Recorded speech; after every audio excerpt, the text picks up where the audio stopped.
নমস্কার। সরস্বতী পুজো সদ্য সমাপ্ত হয়েছে। এই প্রেক্ষাপটে আজকে আমার নিবেদন দেবী সরস্বতী মাকে নিয়ে কবিতা চন্দননাথের লেখা সরস্বতী মাকে।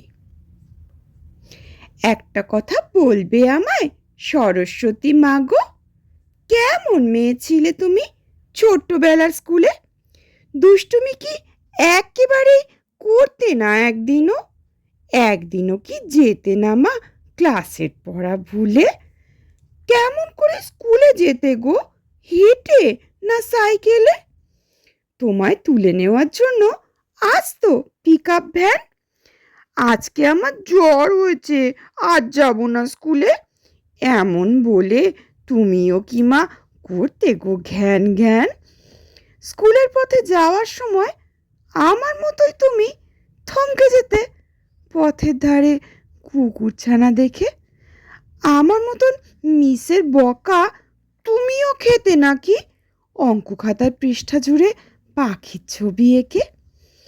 জানতে ভীষণ ইচ্ছে করে, সরস্বতী মা গো, কজন তোমার বন্ধু ছিল, কেমন ছিল তারা? ভাগ করে কি আচার খেতে স্কুলের ছুটির পরে? স্কুলের ব্যাগে লুকিয়ে আচার আনতো কারা কারা? বলবে কি মা সরস্বতী, তোমার স্কুলের ব্যাগও আমার ব্যাগের মতোই ছিল, এমনি মোটা ভারী?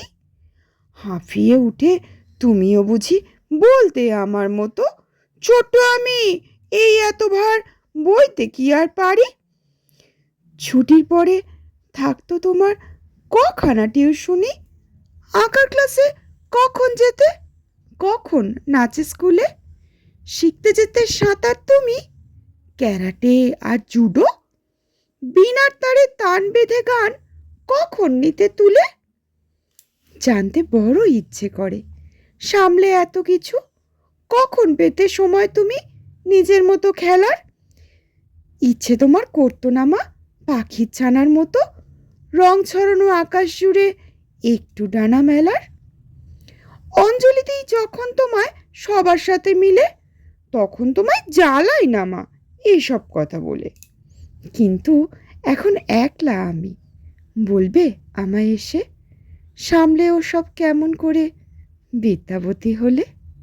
নমস্কার।